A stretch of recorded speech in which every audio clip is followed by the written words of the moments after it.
வீடுகளில் விரிசலா நீர்க்கசிவா? உங்கள் கட்டடங்களில் ஏற்படும் அனைத்து பிரச்சனைகளுக்கும் நிரந்தர தீர்வை உத்தரவாதத்துடன் தருகிறது பில்டிங் டாக்டர். மக்களவைத் தேர்தல் பணிகளை திமுக, அதிமுக, காங்கிரஸ், பாஜக உள்ளிட்ட முக்கிய கட்சிகள் முழுவீச்சில் தொடங்கியிருக்கின்றன.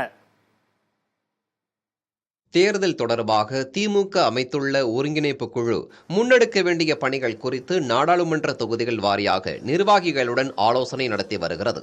கிருஷ்ணகிரி, திருவள்ளூர் தொகுதிகளுக்கு ஏற்கனவே ஆலோசனை நடைபெற்ற நிலையில் தற்போது கோவை, சேலம், நீலகிரி, திருப்பூர் தொகுதி நிர்வாகிகளுடன் ஆலோசனை நடைபெற்றது. இதில் கடந்த முறை மார்க்சிஸ்ட் கட்சிக்கு ஒதுக்கப்பட்டிருந்த கோவை தொகுதியில் இந்த முறை திமுகவை களமிறங்க வலியுறுத்தப்பட்டதாக தெரிகிறது.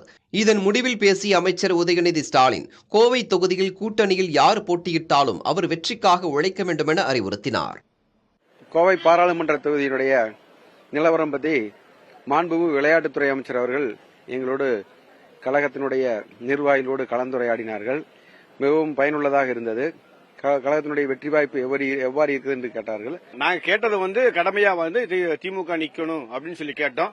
அப்படி இல்லைனாலும் தலைமை அறிவிக்கிற எந்த வேட்பாளராக இருந்தாலும் முழுமையாக நாங்கள் வேலை செய்யணும்னு சொன்னாங்க. நாங்களும் அதை கேட்டு கட்டாயமாக வேலை செஞ்சு வெற்றியை பெற்று தருவோம்னு சொல்லியிருக்கோம்.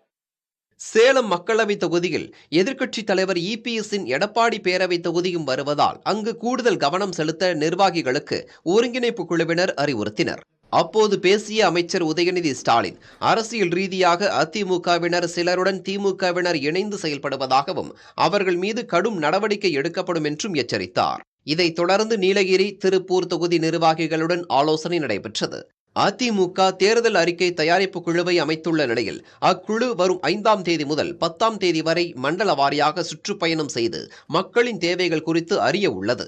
வேலூர், திருவண்ணாமலை, தருமபுரி, கிருஷ்ணகிரி ஆகிய 4 மாவட்ட பாரதிய ஜனதா கட்சி தொகுதி பொறுப்பாளர்கள் 320 பேர் பங்கேற்ற ஆலோசனை கூட்டம் நடைபெற்றது.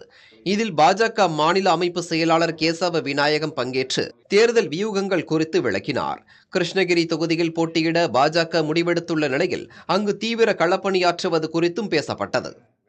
பாராளுமன்ற தேர்தலில் எதிர்க்கட்சிகளை எப்படி வெல்வது என்பதை பற்றியும், நாட்டு மக்களுக்கு நாம் என்ன செய்திருக்கோம் என்பதை மக்கள் மத்தியிலே சேர்ப்பதை பற்றியும் தெளிவாக சட்டமன்ற, நாடாளுமன்ற பொறுப்பாளர்களும் அமைப்பாளர்களுக்கும் முழு நேர இயக்கத்திலே பணியில் இருக்கக்கூடிய நண்பர்களுக்கும் எடுத்துரைக்கப்பட்டது.